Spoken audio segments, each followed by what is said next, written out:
adzan belum?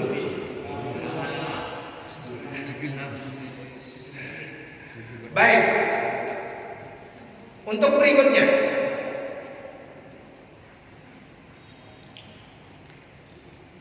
nah ini al-aslu fi kulli hadithin takdiruhu bi aqrabi zamani. Saya ulangi sekali lagi, ini penting juga. Al-aslu fi kulli hadithin, asal daripada setiap kejadian, asal daripada setiap kejadian yang kita saksikan setiap hari. Takdiruhu, hukumnya kita bisa menakdirkan hukumnya, kita bisa menentukan hukumnya bi aqrabi zawanihi, berdasarkan dengan waktu terdekat kejadian. Jadi kalau kita menyaksikan sebuah kejadian, bagaimana caranya kita memutus perkara berdasarkan kejadian itu? Jangan lupa kita harus punya data yang waktu yang terdekat, yang paling dekat dari peristiwa itu yang mana? Itu harus dikuasai. Kalau kita jadi hakim, itu harus kita kuasai. Kalau kita nanti bermuamalah, itu harus kita kuasai. Karena asalnya kita harus paham itu. Pahami ya peristiwa yang dekat dari peristiwa itu. Misalnya contoh. Saya misalnya membeli ayam. Ini dalam masalah muamalah. Saya misalnya membeli ayam. Ketika saya beli ayam, sudah bertransaksi, sudah ada akadnya, sudah deal, jual belinya saya sudah bayar. Sehat ayamnya,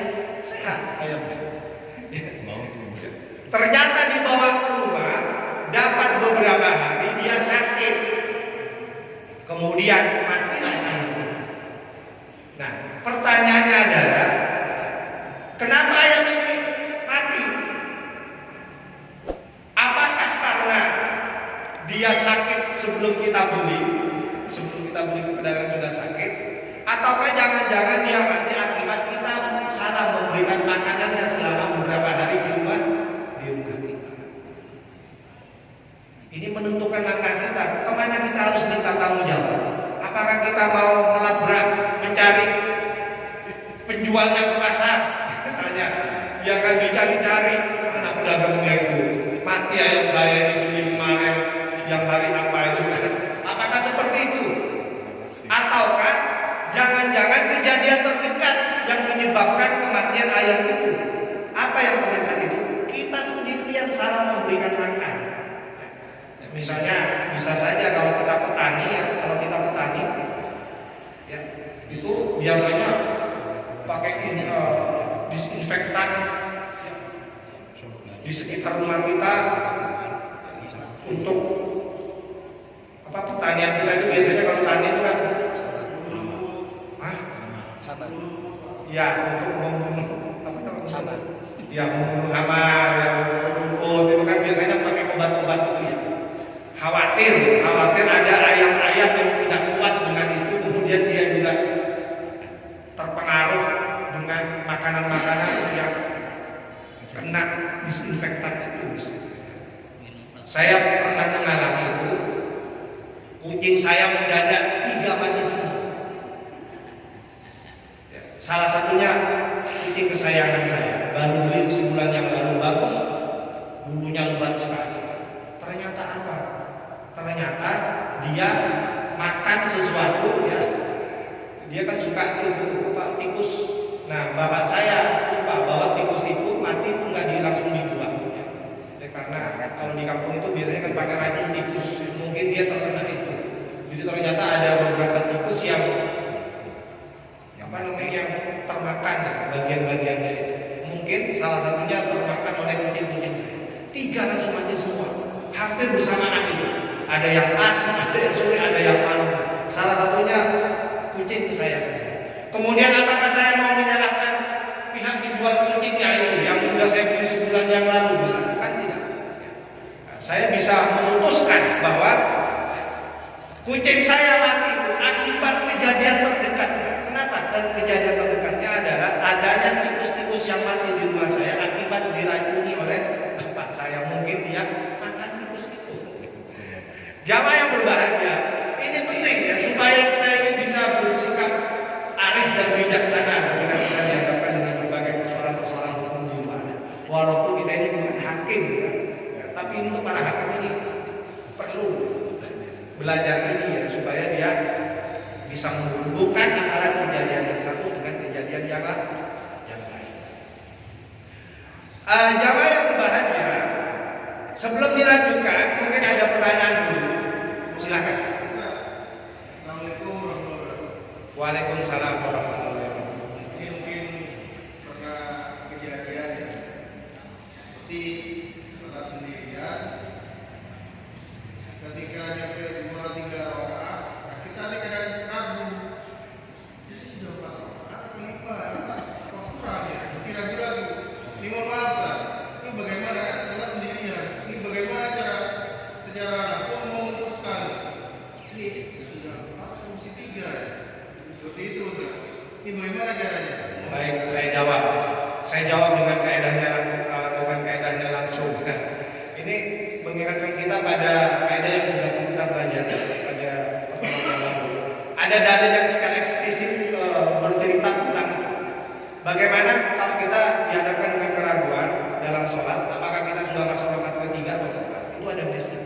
Idza syakka ahadukum fi sholati, apabila salah seorang di antara kamu ya, syakka, ragu fi sholati di dalam sholatnya,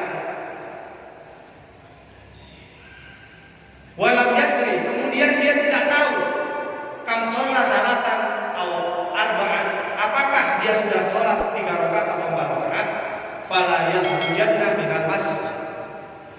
Falyatrai syakka, maka hendaknya dia buang keraguan itu, waliyabni ala ma istaiqain, kemudian dia tetapkan keyakinannya. Jamaah yang berbahagia, jadi sekali lagi kalau kita dihadapkan dengan keraguan itu ya, kita kembali kepada keyakinan kita. Keyakinan kita asalnya kita 3 rakaat.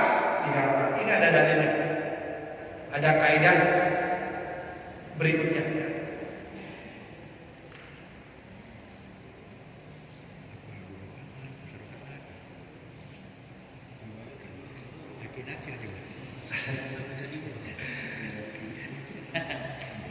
Nah ini saya bacakan ya kaidahnya. Man tayaqqana al-af'ala wa syakka fil qalil awil katsir humila 'ala al-qalil. Saya ulangi sekali lagi. Ini pas seperti yang disampaikan oleh Masnya tadi. Man tayaqqana al-fi'la wa syakka fil qalil awil katsir humila 'ala al-qalil. Apa artinya? Barang siapa telah yakin melakukan perbuatan, sudah yakin kita melakukan perbuatan, dan ragu tentang banyak atau sedikitnya, ragu, maka perbuatan itu dibawa kepada yang sedikit.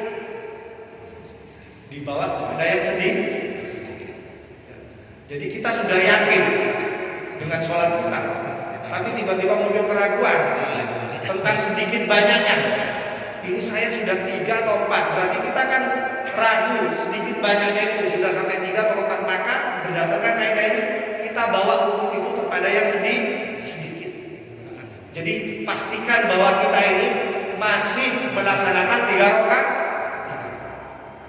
Yakin dengan ya, sangat mungkin itu terjadi karena memang di dalam hadis itu jelas juga disebutkan oleh Rasulullah.